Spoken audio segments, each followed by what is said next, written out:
Our galaxy is split into two warring factions, our own and the one ruled by the evil Count Zartan from the League of the Dark Worlds.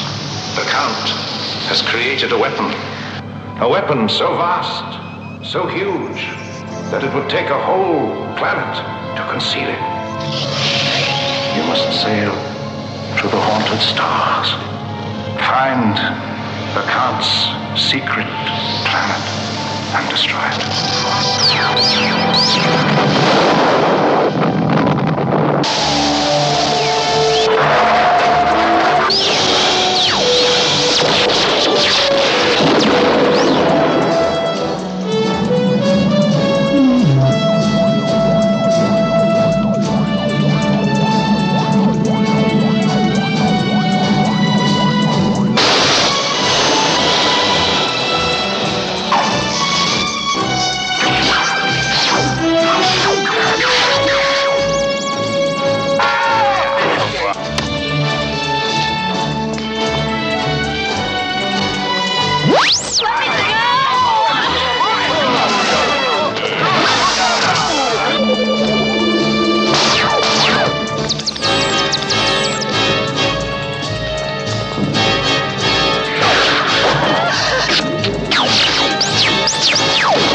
Hey, what's going on, people? This is Speederman here with another film review for you guys. And this time I'm talking about a film called Starcrash.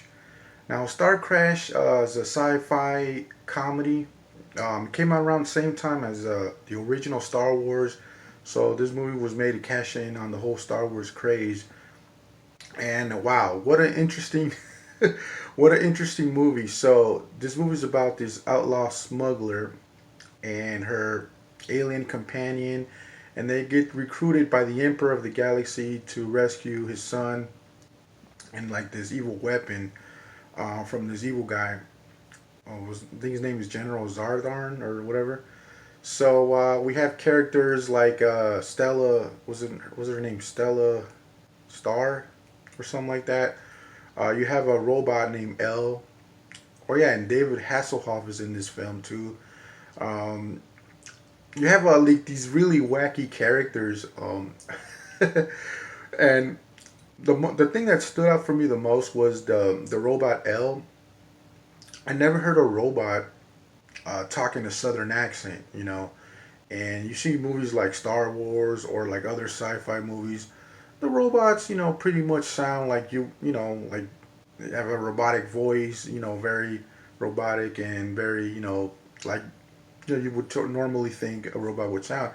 But this robot, man, he sounds like a freaking redneck, and I couldn't get over that part. I mean, as soon as I heard him talk, I just couldn't stop laughing.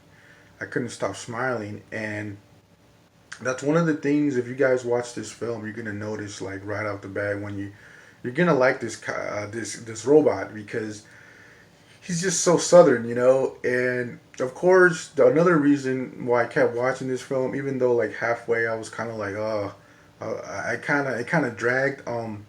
The girl that plays Stella, really hot babe. I mean, she must have been one of those like Playboy playmates back in the '70s or something. She has that model look, you know.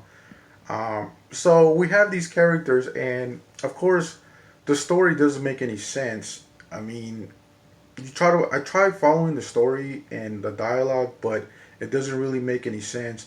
But this is like a B movie, so I wouldn't really set my expectations high, you know. I mean, it is a low budget movie, but there's something about this film that it has like a charm because it's so bad, it's good, I guess. It's kind of like when I was watching Samurai Cop.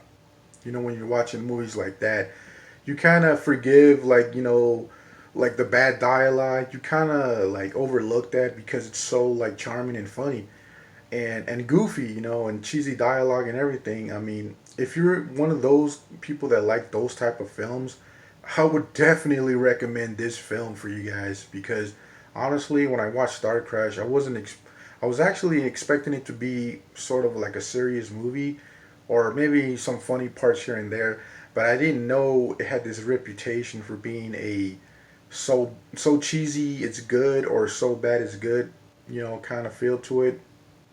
And when it comes to that, this movie excels pretty well. I mean, the set design, the like when you look at the set design in the film, like the planets, the solar system, and everything, outer space, it looks really cheap. But at the same time, it looks kind of like they tried. It was a creative effort. Um, like the facial expressions the actors make in the film are really funny because I mean they kind of have like that samurai cop look. If you guys ever watched that film where the actors have like this blank look on their face, like they're retarded or like they just hit the bong or something, and that's kind of what goes on in this film. you know and you see like a very young David Hasselhoff just like phoning it in, not really. I mean, they kind of look like they don't want to be there. That look where actors have that they don't want to. They're just doing there to get paid. But at the same time, I really appreciate the humor. You know, the effort that went into making this film because at the end of it's basically a sci-fi comedy. It's not no Star Wars, but I mean, I never was into Star Wars to begin with, but this film really surprised me, and I think if you guys just want to shut off your brain and want to watch something different with a hot babe, a hot space babe in there, thrown in there for good measure, I think you can't do worse than Star Crash. I mean, the movie looks great, man. I watched it in high definition, and I think you guys should check it out. Especially, if you don't have anything to watch, or if you're in the mood for a good B movie that's cheesy and fun. You know, no real intelligence behind it, no real intelligence behind the script. I definitely recommend Star Crash. So, anyways, guys, at the end of the day, I'm gonna give Star Crash. I'm gonna give it an 8 out of 10 because of the cheesiness, and because it's a movie that you can go back and laugh at. With your friends.